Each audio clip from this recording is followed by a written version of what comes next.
Generation bersama aku, Setia, dan juga pastinya rekan aku Dode, bersama kita di sini inspiring the Next Digital Generation. Oke, sesuai judul yang kita sebutkan tadi, kira-kira kita bakal ngapain, Setia? Jadi pada hari ini kita bakal wawancara nih kakak narasumber kita yang dimana dia punya CV yang monster banget nih, ngeri banget pas aku ngeliat CV-nya udah kayak itu kayaknya ada tumpukan gunung prestasi ya di dalam CV-nya itu, baik non akademik maupun akademik gitu. Tapi jujur CV-nya juga emang ngeri. Yes, tapi di samping itu juga kita nih penasaran seperti apa motivasi, semangat dan niat untuk meraih itu semua tuh, Setia. Yes, betul banget. Dede. Oke, kalau gitu Tapi lama-lama lagi, let's go. Kita ke narasumber cantik kita, Kak Ferlin Clarencia. tepuk tangan. Oke, gimana Kak kabarnya Kak Ferlin? Baik banget, jadi terima kasih udah diundang. Yes, of course. Kita juga honored bisa undang Kakak di podcast kita ini. Iya, oke aku perkenalan. Yes, dulu ya. of course. Oke, jadi hello everybody. So I am Ferlin Clarencia. I'm your education ambassador of Indonesia. Besides from that, I'm also outstanding student from Bali State Polytechnic. And also during my college years, I also reached some national or international activities, including like scholarships to United Kingdom, student exchange to Thailand, or even volunteer to Thailand, and also being the chair of Asia Youth Summit and also International Model United Nations. Wow. I think that's all. Wow, It's so sebuah perfect, right? prestasi, So amazing, guys. A super lot of amazing. achievement from Kak Ferlin Clarencia. So today we're gonna talking about the first thing we want to know about kesibukannya kakak hari-hari di setelah masa perkuliahan itu gimana sih Kak? Oke, jadi sebenarnya setelah aku lulus itu langsung kerja di Bali Prime Catering sebagai sales manager. Wow, keren banget guys. Tapi memang di tahun ini aku fokus untuk nyari beasiswa Erasmus. Jadi memang sempat stop dulu, stop di bidang karir mungkin ya. Jadi fokus di edukasi gitu. Jadi belajar untuk kayak persiapan PPT, IELTS, Wow. nyiapin esai dan outline Oke. kayak gitu. Keren ya. Motivation letter ya. Betul. Oke, Jadi itu makasih, sih yang aku guys. fokusin sekarang, jadi masih fokus di beasiswa master.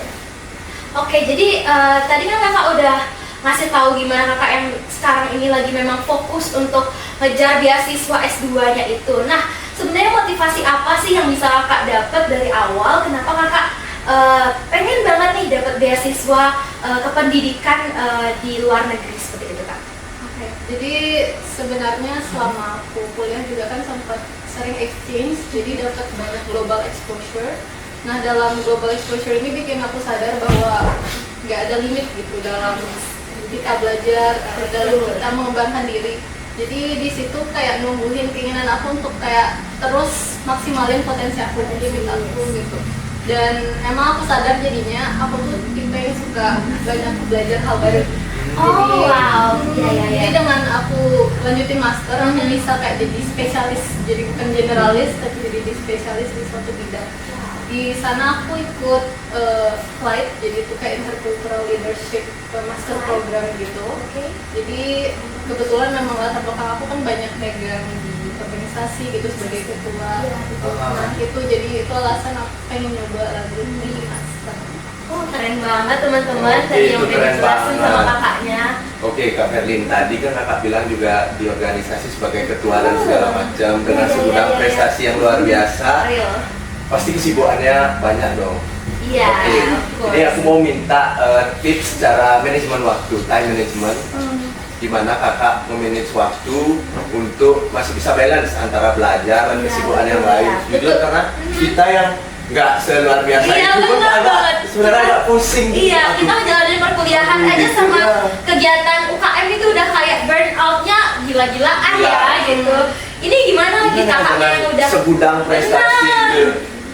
Oke, jadi sebenarnya kuncinya itu adalah tahu kapan ngelimit dirimu sendiri. Jadi dari awal tuh, kalau di dalam pengalamanku, aku pakai kayak roadmap gitu ya. Oh, benar. Iya, jadi di dalam siklus perkuliahan itu misal di semester 1-2 aku mungkin fokusnya itu memang di prestasi akademik gitu dan juga organisasi internal. Terus habis itu semester 3-4 itu mulai fokus di organisasi eksternal sama mungkin lomba yang udah mulai di tingkat nasional atau internasional.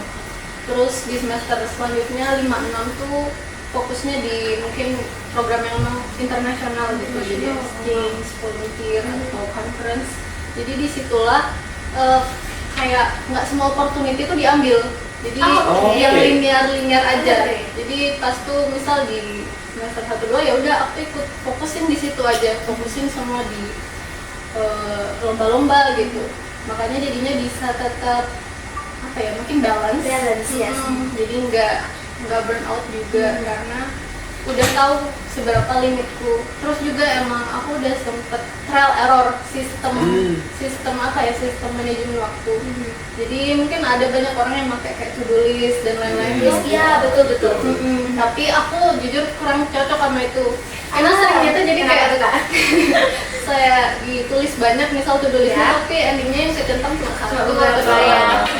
Jadi setelah aku trial error, aku tuh cocoknya sesuatu yang simple tapi emang jelas aku harus ngapain di jam tertentu. Jadi pakai time blocking namanya. Time blocking. Oh, kita baru dengar itu teman-teman, time blocking. Iya, jadi misal dari jam 1 sampai jam 3 gitu, aku harus nyelesain tugas ini. Jadi kayak mungkin kesannya dikit ya, cuma nyelesain satu hal di dalam jangka waktu itu. Tapi selesai jadinya, jadi kayak terukur gitu. Ya, memaksimalisasi diri di satu hal gitu, Kak. Iya, jadi nggak kayak mencoba multitasking, justru aku mencoba untuk minimalisasi jadi hal sesimpel mungkin tapi selesai. Wow, keren banget insight dari kakaknya tadi. Bener-bener kayak masuk di otak kita dan bagus banget untuk teman-teman yang misalnya sekarang lagi nyari cara-cara belajar, cara-cara nyelesain kegiatan-kegiatan kalian atau tugas-tugas kalian tapi belum nemu yang cocok gitu kayak. Mungkin kalian bisa coba time blocking, guys. Betul sekali. Di sini Setia juga mau nanya Kak, tadi dari sekian banyak kegiatannya kakak, pastinya kakak punya seseorang role model nih dalam kegiatannya kakak itu. Nah, siapa sih role model yang paling menginspirasi kakak dalam capaian-capaiannya kakak gitu? Kalau role model yang benar-benar itu hanya sangat wow ya. Kalau dari awal aku emang inspired banget itu Emma Watson. Wow, keren banget. Sama dia karena dia tuh sering menginisiasi gerakan-gerakan untuk kaum marginal kayak terkait dengan women empowerment, gender equality, terus juga untuk anak-anak yang mungkin bukan dalam posisi yang berprivilege gitu. Jadi dia tuh aktif banget di United Nations. Wow, United Nations. Jadi aktif untuk bersuara. Jadi itu sih salah satu role model aku. Wow, keren sih. Ngedengar role modelnya adalah seorang Emma Watson, itu aja udah kayak ngasih kita pandangan bahwa wah Pak, memang sih ini capaiannya udah tinggi dan juga role modelnya juga tinggi banget gitu teman-teman. Oke, jadi di sini tadi kan kakak ada membahas terkait dengan kakak menjadi ketua nih, ketua UKM. Nah sebenarnya kakak seperti yang Setia tahu nih, kakak tuh ketua UKM dari Komputer Club di PNJ ya. Nah gimana sih ceritain bisa pengalaman kakak selama menjadi ketua UKM itu sendiri? Mungkin susah senangnya. Iya, yang paling berkesan gitu. Dan proker-prokernya kak mungkin. Oke, jadi sebenarnya kalau dalam organisasi ini mungkin awalnya agak susah ya, karena jujur masih ada memang kayak kultur yang tak tertulis gitu. Mungkin terutama di bidang teknologi itu IT itu dulu sebelum tahunku emang lebih banyak dipegang sama cowok.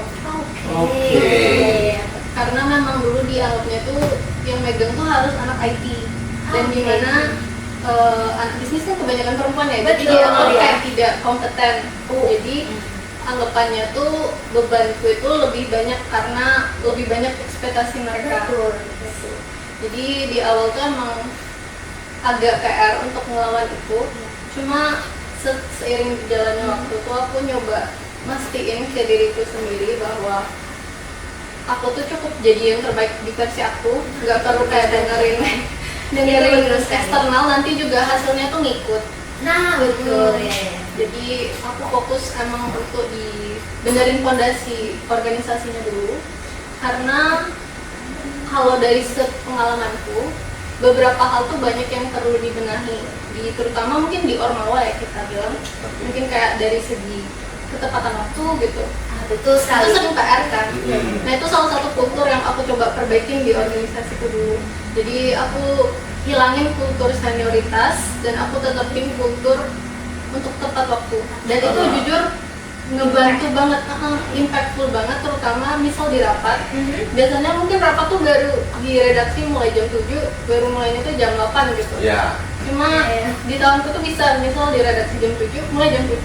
Jadi itu salah satu hal yang sangat membantu karena jaga fungsionarisku, stafku, teman-temanku juga jadi nggak ngerasa ngebuang waktu. Itu juga ningkatin rasa mereka untuk bisa lebih maksimal gitu dalam bekerja karena mereka nggak ngerasa ngebuang waktu, mereka merasa juga diapresiasi. Mungkin itu mungkin salah satu sih Kak. Dari yang kakak, benar kan yang dari kakaknya sebutkan kalau kita harus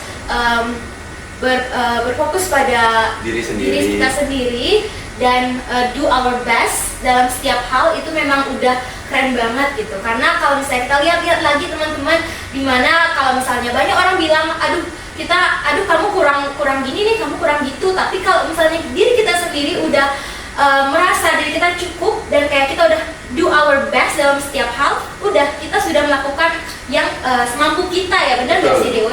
Yes. Oke, dari cerita kakak tadi, jangan mendengar perkataan orang lain itu. Iya betul. Iya. Oke, apakah ada satu momen yang buat kakak kayak down gitu? Kan kita lihat kakak ini kan luar biasa banget. Ada nggak sih sisi seperti itu kak?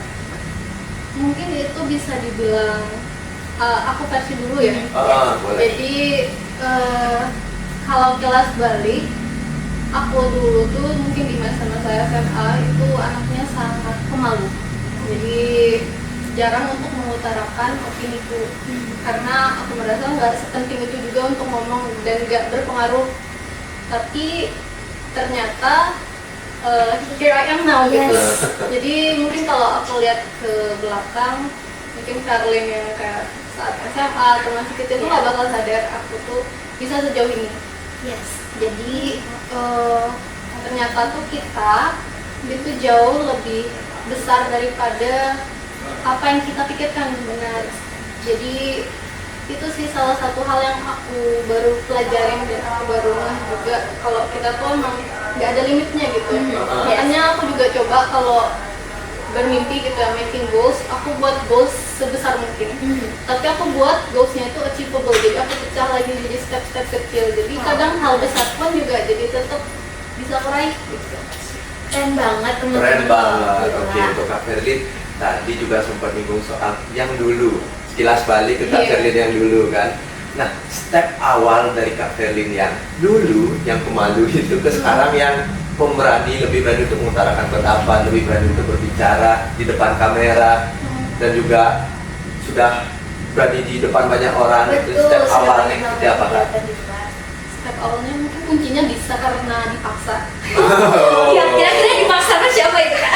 Lebih ke aku dulu memang udah langsung di awal waktu kuliah karena aku ngerasa lingkunganku udah berbeda banget, jadi nggak ada hal yang mengikat aku. Jadi aku udah nggak diikat dengan ketakutanku yang dulu, aku udah bebas. Jadi dengan nggak ada yang mengikat aku itu, aku nyoba untuk agak melakukan hal yang mind blowing gitu. Makanya aku langsung daftar, langsung jadi wakil. Karena aku masih maba. Iya benar-benar. Nah di situ aku jadi megang di posisi sebagai kayaknya ketua panitia, langsung jadi ketua panitia dan harus mimpin rapat BC gitu. Iya benar. Itu jadi memang itu sangat maksa aku untuk mau nggak mau belajar karena gimana cara teman-teman fungsionaris yang lain ngerti apa yang kita mau, ngerti apa goals bersama kita, ngerti step gimana cara kita meraihnya itu tanpa aku menyampaikan dengan jelas gitu kan. Iya, betul. Jadi mau nggak mau di situ aku belajar untuk gimana cara nyampein opiniku, gimana cara ngarahin orang dengan baik tanpa terkesan bossy gitu. Oh iya. Itu belajar banyak tentang manajemen, tentang ngertiin orang, sama public speaking juga. Jadi emang agak dipaksa di situ. Iya, benar. Tapi hasilnya Kak Ferlin yang sekarang guys gitu kan. Udah keren banget loh itu Kak Ferlin, dimana Kak Ferlin juga punya jiwa kepemimpinan keren. Terus juga pasti nih Kak Ferlin yang dulu proud of Kak Ferlin yang sekarang gitu. Pasti ada titik dimana kita kayak wah aku udah ngelangkah sejauh ini gitu. Dan pasti diri aku yang tahun-tahun sebelumnya pasti bakal kayak tidak menyangka bahwa aku sudah ada pada titik hari ini gitu kayak. Nah, tadi kan kakak juga udah memperoleh sebagai best graduate di Kuala Negeri Bali sendiri jurusan administrasi bisnis, kan kak? Betul ya? Oh iya benar. Betul. Nah, jadi di sini tuh dari banyak mahasiswa di Kuala Negeri Bali itu dituntut untuk mengumpulkan SKKM untuk kelulusannya dia sendiri. Nah, tapi Kak Ferlin ini sukses menembus angka 1000 poin teman-teman. Agak sedikit. Iya, ya. Untuk kita wajar itu dituntut 28 poin. Ini kakaknya berapa teman-teman? 1000. 1000 itu lebih berapa itu ya? Berapa kali lipatnya itu? 980 ya itu. Ya itulah. Oke, jadi di sini bagaimana sih strategi dari kakak atau tips khusus dalam memilih dan mengonversi kegiatan hingga mencapai angka fantastis gitu? Sebenarnya mirip yang aku sampaikan tadi.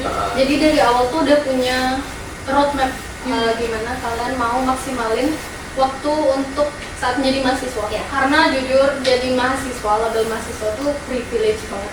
Setelah aku lulus pun aku sadar kayak itu privilege banget sebagai mahasiswa aktif guys.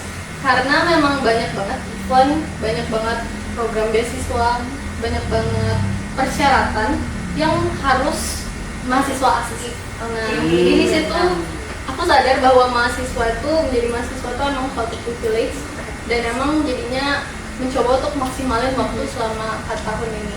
Karena setelah aku jalanin ya, biasanya kalau nggak pakai plan, nggak ada goals apa yang mau aku raih di tahun ini gitu atau di semester ini, itu bakal tiba-tiba udah lewat aja, udah tiba-tiba semester depan. Terus kayak itu sering banget terjadi sih. Terus semester depannya mikir ya udah deh semester depan aja. Iya, itu sering nunda-nunda itu ya teman-teman. Iya, jadi makanya aku netapin untuk selalu buat kayak roadmap. Jadi kayak aku bilang tadi, jadi di semester 1-2 aku fokus di lomba. Jadi emang aku banyakin lomba karena dari yang aku dengar katanya semester 1-2 kan masih free ya, masih agak free Yes, gitu, masih agak slow gitu. Slow dulu, Jadi guys, aku pelan-pelan. maksimalin masih bisa. Terus habis itu di semester 3-4 aku nyoba lomba yang mungkin lebih bergengsi. Jadi dulu tuh aku di lomba poster kan di semester 1-2. Nah di semester 3-4 ini udah mulai fokus di lomba yang agak lebih kompleks kayak business plan, branding design. Jadi emang itu kan lebih perlu kerja sama tim juga.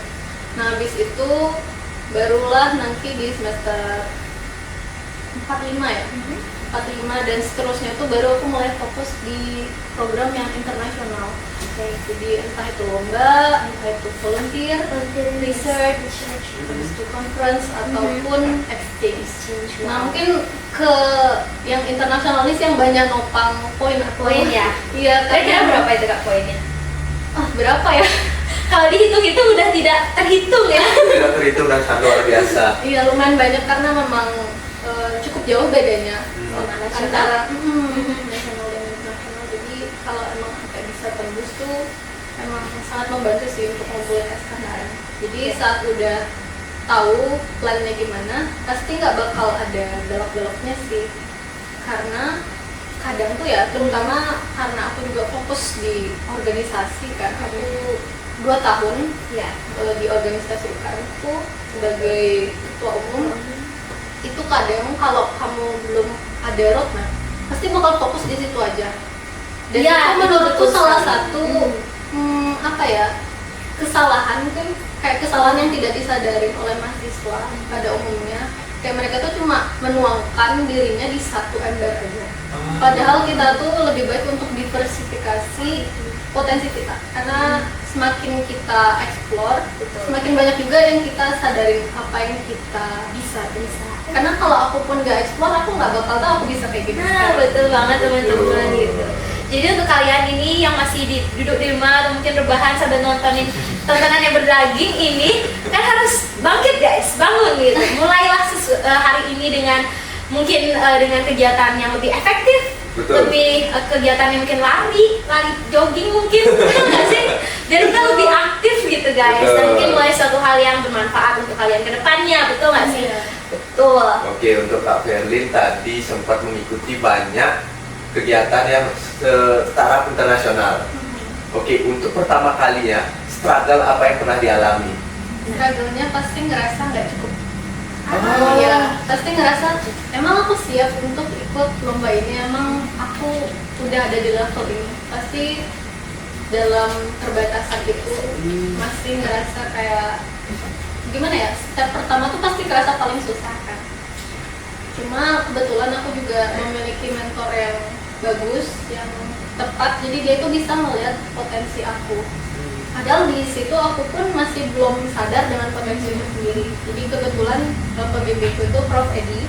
Wow, Iya, teman-teman. Prof. Edi. Shout out to Prof. Edi. Jadi dia memang nyadarin aku bahwa sekarang levelmu itu udah di internasional. Jadi coba. Wow. Jadi emang aku kan ada tim ya, research team. Iya. Itu dipaksa, bukan dipaksa yang kayak maksa banget sih, cuma kayak lebih didorong gitu. Oke. Didorong untuk ikut lomba internasional business plan, dan kita coba, dan puji Tuhannya menang ternyata. Jadi dari situlah mulai terbakar api semuanya. Yes, that's it. Ayo nih, bisa nih gitu mas ya. Betul. Nah, setiap pengen nanya juga kak, pasti di kala kakak lagi ngerjain research, itu pasti kadang kala itu ada rasa, aduh capek banget nih gitu. Gimana sih cara ngeyakinin diri sendiri buat terus, ayo bisa gitu. Gimana sih kak? Mungkin lebih ke mikir bahwa apa ya, kayak aku bilang tadi, ada limitless growth kan di dalam diri kita. Jadi aku mikirnya aku itu sedang menjadi berkompetisinya bukan sama orang lain, tapi sama diriku sendiri gitu. Jadi aku harus lebih baik dari aku yang kemarin. Jadi kayak kalau aku yang kemarin aja aku bisa nyelesain ini, kenapa hari ini enggak gitu. Jadi aku jadinya aku selalu maksimalin itu, dan itu sih selalu inget why-nya aja. Selama kalian punya reasoning yang jelas, why-nya yang jelas, itu biasanya pasti lebih yakin kalian nggak bakal kayak ragu, karena udah jelas mau ngapain dan mau meraih. Ya betul sekali teman-teman. Dan aku juga ada pertanyaan lagi buat kakak ini. Nah, selama kakak mengikuti kegiatan internasional, lomba internasional seperti ISMA, abis itu IPUN, ada Asia Youth Summit juga. Nah, itu tentunya kita dituntut untuk speak English, right? Iya. Ya, kita harus berkomunikasi dengan bahasa Inggris.